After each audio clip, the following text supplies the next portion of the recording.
Alchemist, por Stanley New. Capítulo 56. Mayus, 1787. Los inmarcesibles lanzaron la primera bomba de anulitio a mediados de primavera. La resistencia sabía que un ataque así era inminente. Desde que los inmarcesibles emplearon el anulitio contra Layla, lo habían estado usando cada vez más. Aunque provocaban heridas graves, las armas de anulitio eran poco útiles, ya que se trataba de una sustancia muy frágil. Sin embargo, las bombas fueron devastadoras. Para eliminar la resonancia de un alquimista bastaba con unos pequeños fragmentos de metralla. Si el anulitio se disolvía y se introducía en el torrente sanguíneo, el personal sanitario tenía que coser las heridas de forma manual, suministrar agentes quelantes y esperar a que el paciente recuperara su resonancia. La medicina alquímica avanzaba. Junto con la sanación, conseguía que los combatientes de la resistencia se recuperaran con rapidez, siempre y cuando los soldados no murieran desangrados. Las heridas que en otras partes del mundo tardaban meses en curarse sanaban allí en unos días o semanas. Sin embargo, con el anulitio la convalecencia se prolongaba. El hospital se había preparado lo mejor posible. El personal médico y quirúrgico había aprendido a operar de forma manual y el departamento de quimiatría había producido una gran cantidad de agentes quelantes. Sin embargo, toda esa logística no bastó para subir la moral. La gente estaba aterrorizada. La alquimia y la resonancia lo eran todo. Vivir sin ambas era como regresar a la era prealquímica. Ylva, que siempre había mantenido una fachada de serenidad desde el secuestro de Luke, parecía completamente desorientada, como si no lograra comprender del todo la magnitud del problema ni cómo solucionarlo. Tal vez se debiera a que era un lapsus, pero parecía incapaz de entender la gravedad emocional de la amenaza del anulitio y su impacto en la moral de la gente. Lo único bueno era que al parecer Luke volvía a hacerse cargo de sus responsabilidades. Aunque pasaba la mayor parte del tiempo encerrado en sus aposentos, apareció de repente en una asamblea que había convocado Althorn para calmar los ánimos de la resistencia. Llegó vestido de blanco y dorado, lívido e indignado. Había adelgazado mucho. A pesar de que la armadura lo disimulaba, se le veía muy demacrado. Aún así, parecía que su cuerpo solo era un cascarón, y que su alma la que brillaba con fuerza. Por muy frágil que pareciese, aún irradiaba vida. Morrow, como todos los nigromantes que le precedieron, quiere que la resistencia tenga miedo y que la luz de la llama eterna se extinga, proclamó con los ojos azules centellantes. No le daremos esa satisfacción. Palladia nos pertenece. Construimos esta ciudad como un faro, y esa luz ha protegido al mundo de la infamia de la nigromancia durante generaciones. Los dioses están de nuestra parte. Sol es inconquistable. Las leyes de la naturaleza no le concederán la victoria a la corrupción. No fracasaremos. Conocemos las recompensas que nuestros ancestros recibieron por su fe y su coraje, y nosotros disfrutaremos de lo mismo. Había cierta desesperación en su voz, y aún así resultaba extrañamente deslumbrante, como el sol en su cenit. Helena se dio cuenta de que el ambiente cambiaba. La incertidumbre y el miedo dieron paso a la convicción, a la fe. Luke continuó hablando. Describió la ciudad con el detalle de quien la conoce como la palma de su mano, y habló de los sueños que su padre y él tenían para el glorioso futuro de Palladia. Cuando Helena quiso darse cuenta, ya estaban organizando una contraofensiva y preparando escuadrones. El nuevo batallón de Luke, que todavía no había entrado en combate, salió hacia la ciudad, junto a 4 batallones más, y lograron recuperar un distrito de la isla oeste. Desde un puente colgante, Helena observó cómo regresaban en un desfile de victoria, entre gritos y júbilos. Luke iba de pie en la parte trasera de un camión acompañado de Sebastian, sin dejar de saludar mientras atravesaban las verjas de la entrada. Layla no había asistido. En teoría seguía recuperándose, pero lo cierto era que aún no se había celebrado el juicio y a los líderes les preocupaba cómo iba a reaccionar Luke. Si hacía uso de su poder como principado para oponerse al consejo y a los comandantes militares, sus órdenes no podían desestimarse sin que se produjera un colapso absoluto del liderazgo, algo que podría destrozar a la resistencia. Mientras que él siguiera considerando a Layla su paladina primera, Layla podría ignorar cualquier instrucción del consejo, ya que sus votos se debían a Luke. Por eso, Layla permanecía en un limbo. Aún no tenía permiso para combatir, pero ya no estaba herida. Se plantó en la puerta de la torre y aplaudió con todos los demás, aunque la pena era visible en su rostro. El contraataque había sido tan repentino y descarado que los inmarcesibles no tuvieron tiempo de organizar una defensa. De forma similar, el consejo se mostró tan desconcertado por el hecho de que Luke asumiera el liderazgo tan rápidamente que no supo cómo reaccionar ante esa determinación. Después del éxito que tuvo en la ofensiva, nadie se atrevía a discutirle nada, especialmente porque había conseguido subir la moral de la resistencia al tiempo que se consolidaba en el consejo. Las batallas empezaron a mezclarse unas con otras. La única diferencia era que ahora había un pabellón médico especializado para los heridos de anulitio. Las bajas aumentaban sin cesar y las infecciones y las enfermedades se volvían cada vez más peligrosas. Primero se notó la masificación, luego la escasez de sábanas y vendas limpias, y después aparecieron las complicaciones médicas.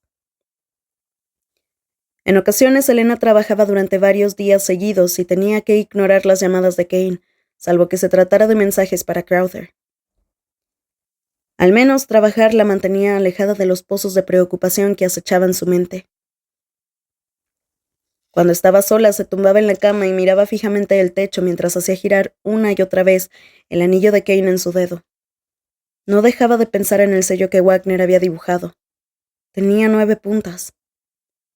La alquimia norteña casi siempre empleaba 5 y 8 puntas, es decir, los números elementales o celestiales. Esas eran las únicas fórmulas que se enseñaban en la academia, a excepción de la piromancia de los Holdfast, que requería un sello de 7 puntas. Pero Elena solo lo conocía por haber ayudado a Luke con sus deberes. Jamás había oído hablar de un sello de 9 puntas. No tenía ni idea de cómo funcionaba y el único ejemplo del que disponía estaba plagado de errores, y lo había dibujado alguien que no sabía nada sobre los principios básicos de alquimia. ¿Cómo iba a revertir lo que le habían hecho a Kane si ni siquiera entendía el procedimiento? Movió los dedos para intentar visualizar los canales de energía. Su mente no dejaba de regresar a Soren. Acalló esos pensamientos mediante la animancia y se obligó a dejar atrás todos sus recuerdos sobre él. Aún así seguía incordiándola, no tanto por su destrucción, sino por el instante en el que murió. Siempre intentaba romper la conexión resonántica antes de que los pacientes murieran, pero en aquella ocasión había estado totalmente concentrada en Soren. La energía la recorrió mientras la sentía como una corriente eléctrica, y no pudo dejar de pensar en ello mientras imaginaba cómo canalizar a través de un múltiplo de 3. Eso le dio una idea. Si Morg podía atrapar almas vivas en hueso y el primer nigromante había metido todas las almas de una ciudad en una gema, ¿qué sucedería si se capturaba otro tipo de energía? ¿Alguien lo había intentado? La siguiente vez que notó que un paciente estaba a punto de fallecer, en vez de romper la conexión, mantuvo el contacto y se aferró a la energía que liberó al morir. Esta atravesó su resonancia y le dejó las manos entumecidas y cosquillantes durante horas. Bueno, tenía sentido que no pudiese retener esa energía. Necesitaba algún tipo de recipiente. El amuleto de Heliolita estaba hecho de mercurio o de vidrio. Tal vez fuese cristal. Probó con distintos materiales que encontró en los almacenes e incluso introdujo de contrabando metales más extraños y otros compuestos en el hospital para comprobar si la energía se canalizaba en alguno. Las heliolitas se resquebrajaron y el metal blanco hizo que su bolsillo se incendiara. En una caja que encontró en un rincón del almacén había trozos enormes de obsidiana. El cristal volcánico tenía un punto de fundición más alto que el cristal normal. Se metió un trozo en el bolsillo. Cuando sintió que la vida de un paciente se extinguía, agarró la obsidiana.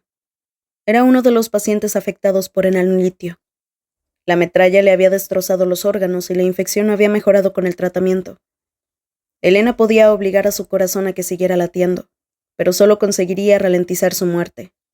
Moriría en cuanto ella se alejara. Tenía la piel ardiendo por la fiebre y ella sostenía su mano con fuerza, sin dejar de hablar con alguien que no estaba allí. Sus palabras empezaron a sonar más vagas y escurridizas. Elena tragó saliva y mantuvo abierto el canal de resonancia cuando sus ojos perdieron la vida. La muerte la atravesó como una descarga eléctrica y fue directa a la obsidiana.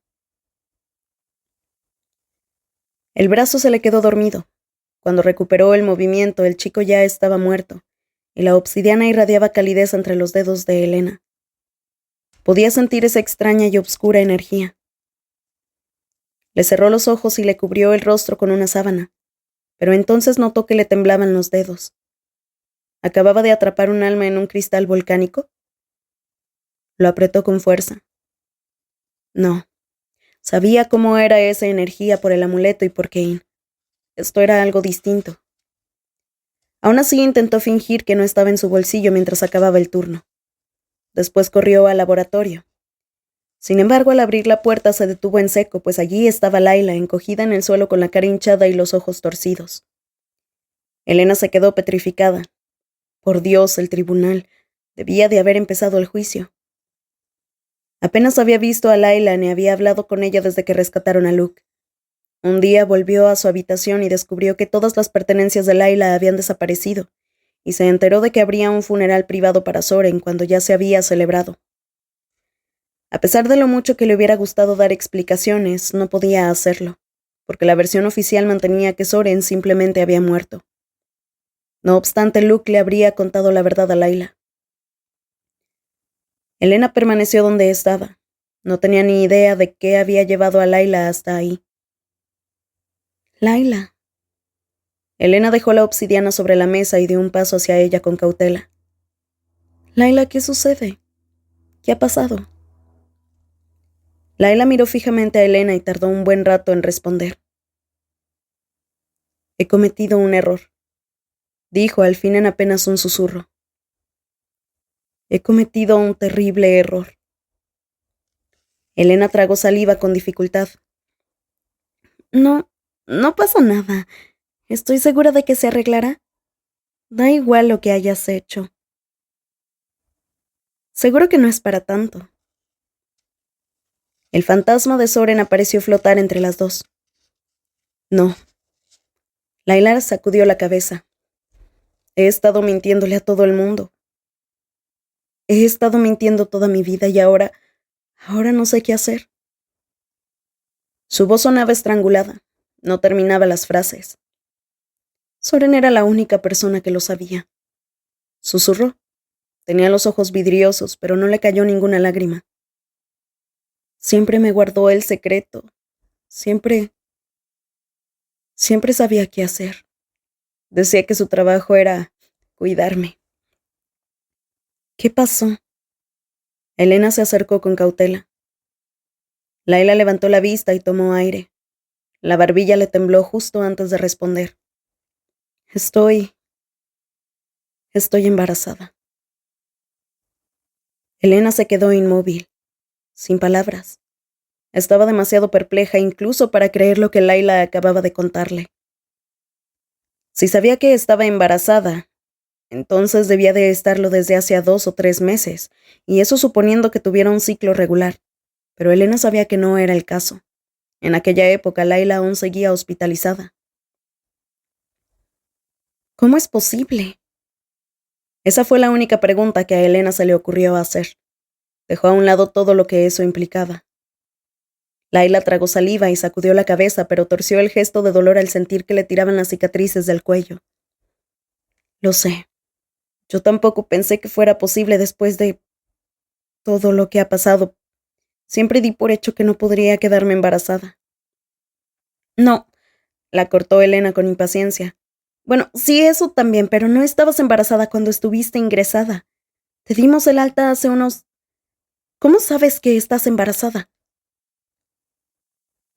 Layla bajó la mirada para esquivar los ojos de Elena. Ese es el secreto. Sé que estoy embarazada. Entonces le pareció tan increíblemente obvio que Elena no entendió cómo no se había dado cuenta años atrás. Layla Bayard, que solía volver de las batallas sin apenas un rasguño, que siempre se recuperaba milagrosamente de sus heridas, quien se había adaptado a una prótesis en la pierna en cuestión de meses cuando todo el mundo debería de tardar un año. La persona a la que jamás le costaba recuperarse excepto cuando perdió su resonancia. Eres una vivemante, concluyó Elena. Laila no la miró a los ojos cuando asintió. Nunca la he usado con nadie, salvo conmigo misma. Un par de veces en Soren, pero solo cuando él me lo pedía. Me dijo que no podía permitir que nadie lo supiera. Ni siquiera nuestros padres, porque si alguien se enteraba no me dejarían ser la paladina de Luke. ¿Durante todo este tiempo? Preguntó Elena con suavidad, aunque lo cierto era que se sentía traicionada. Lo siento. Quería decírtelo, pero sabía lo que te había pasado a ti. No podía arriesgarme a eso. La vida de Luke estaba en juego. No podía ser como tú. A mí solo se me da bien luchar.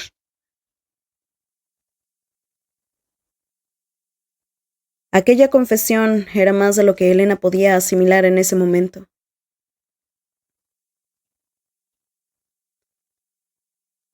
¿Quién es el padre? Preguntó como si no fuera obvio. ¿Sabes qué es Luke? Elena asintió. Quiso enfadarse, pero sus propios secretos eran peores, y que Laila hubiese acudido a ella en ausencia de Soren lo decía todo.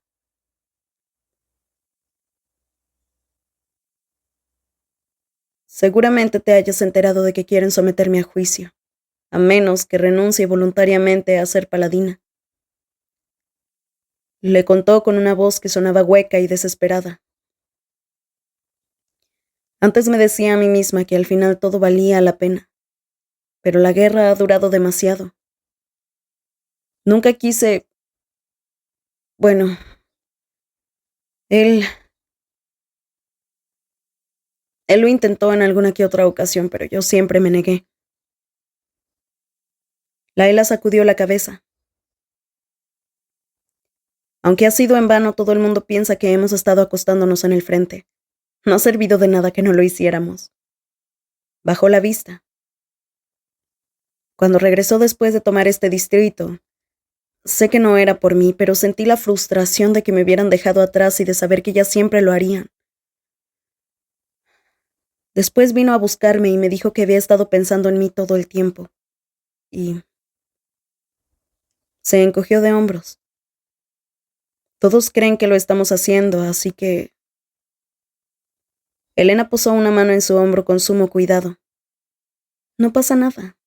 Puedo arreglarlo. Al haberlo detectado tan pronto podemos usar medicación o la vivemancia, lo que tú prefieras. Nadie se enterará. No. Elena miró fijamente a Laila, convencida de que la había oído mal. La paladina tomó aire sin atreverse a mirarla. Sí, vine por eso. Sabía que tú podrías hacerlo, pero mientras esperaba no dejaba de pensar cuáles eran las probabilidades. Negó con la cabeza. No recuerdo la última vez que tuve la regla. Han pasado años. Creía que no podría quedarme embarazada. Siempre pensé que sería Soren el que se casaría y engendraría la nueva generación Bayard, pero ahora solo quedo yo. Elena no supo qué responder. Laila bajó la mirada y se encogió un poco más como si percibiera los prejuicios de la sanadora. Lo más probable es que no llegue a término, así que tal vez puedo esperar y tenerlo durante un tiempo. ¿Y si llega a término? Preguntó Elena. Laila no respondió. Elena sintió una opresión en el pecho. Quería decirle a Laila que estaba comportándose como una estúpida por pretender tener un bebé durante la guerra. Laila no sería la primera en hacerlo, pero esas chicas eran diferentes. Laila era una alquimista, una guerrera. Ninguna de esas cosas iba de la mano con la maternidad, las normas eran estrictas. No llegará a término, repitió Laila. Eso no es una respuesta, insistió Elena. ¿Qué harás si el embarazo sigue adelante? Vas a tener un bebé durante una guerra cuando ya te estás enfrentando a un tribunal. No volverás a ser paladina. No te dejarán combatir nunca más. Layla no dejaba de morderse las uñas. Le sangraban las cutículas. Luke tendrá que dejar de luchar para ser líder. Ylva está demasiado mayor para seguir ejerciendo como su mano derecha y no confía en nadie más para reemplazarla. Dicen que si renuncio a ser paladina no me someterán a juicio. Sebastian aceptará mi cargo y yo podré combatir de nuevo. Layla respiró hondo. Seré comandante de mi propia unidad. La primera mujer comandante. La voz de Layla no mostraba ni orgullo ni emoción por lo que era un logro histórico, porque era imposible que volviese a entrar en combate una vez que le arrebataran su rango y se produjera el escándalo que le seguiría. Tanto su reputación como su legado quedarían manchados para siempre. Si dices que estoy enferma, nadie sabrá que estoy embarazada. Y si el embarazo no sale adelante, volveré al servicio militar como si nunca hubiese pasado. O podrías retirarte del combate activo y entrenar a reclutas a los que les vendría muy bien tu experiencia, replicó Helena. No solo tienes dos opciones. No pienso retirarme. Los Bayard no nos retiramos, expresó Layla con los ojos azules brillantes. Después torció el gesto. Perdóname. La gente no deja de decirme que no es el fin, pero... Soltó un bufido. Sé cómo son las cosas. Sé lo que recordarán. No será nada de lo que hice en combate. Ahí fue cuando Helena lo entendió. El embarazo cambiaba la narrativa. No borraba el escándalo, pero le daba una forma. En vez de una violación de un juramento que estuvo a punto de ocasionar una catástrofe, se trataba de una historia de amor. El principado necesitaba un heredero desde hacía mucho tiempo, pero era complicado convertirlo en prioridad cuando la vida de Luke debía estar rodeada de divinidad, y Luke, por obvias razones, siempre se había negado a un matrimonio concertado, que era lo que quería el consejo. Un heredero Holdfast podía darle fuerzas a la resistencia. ¿Cómo iba a ser una guerra perdida si había un símbolo tan tangible del futuro? Por supuesto que Layla prefería esa versión de su historia en vez de las alternativas a las que se enfrentaba. Layla siempre le había parecido imparable, pero Helena veía ahora todas las grietas que escondía, los deseos que nunca se había permitido albergar. Helena se vio reflejada en ella. ¿Luke lo sabrá? La paladina tomó aire y negó con la cabeza. No, creo que para él sería una distracción. Ahora mismo está bajo una presión tremenda y la transición de poderes será complicada. Si lo supiera y después quedara en nada, le destrozaría haber tenido la esperanza. ¿Luke quiere tener hijos? Preguntó Helena con cierta vacilación. No recordaba haber oído a Luke hablar de niños. Lo único que le pedía al futuro era que acabase la guerra y viajar, aunque también era cierto que el tema de Layla nunca lo habían hablado abiertamente. Helena siempre lo había sabido, pero Luke jamás lo reconoció, ni siquiera delante de ella. Layla asintió. Aquella noche hablamos del tema. Me dijo que él no era como su padre, que no solo quería cumplir con su deber, que deseaba tener una familia para disfrutarla. No únicamente por el bien del principado o porque tuviera que haber un heredero, sino porque amaba tanto a alguien que quería hacerlo. Así es en este caso. Helena tragó saliva. Seguía sin gustarle todo eso, pero no podía negarle nada a Layla. Tendré que hablar con Crowther para barajar nuestras opciones. A Layla se le descompuso la cara. ¿Por qué vas a decírselo a él? Es odioso. Luke no lo tolera. Helena esquivó su mirada. Es la opción más útil. No tengo autoridad para poner a alguien en cuarentena. No creo que quieras involucrar a Elaine o a Matías. Tus opciones son Crowther o Ylva, e Ylva no se ha mostrado muy digna de confianza últimamente. Está bien. Layla suspiró con un gesto de dolor. Hablaremos con Crowther.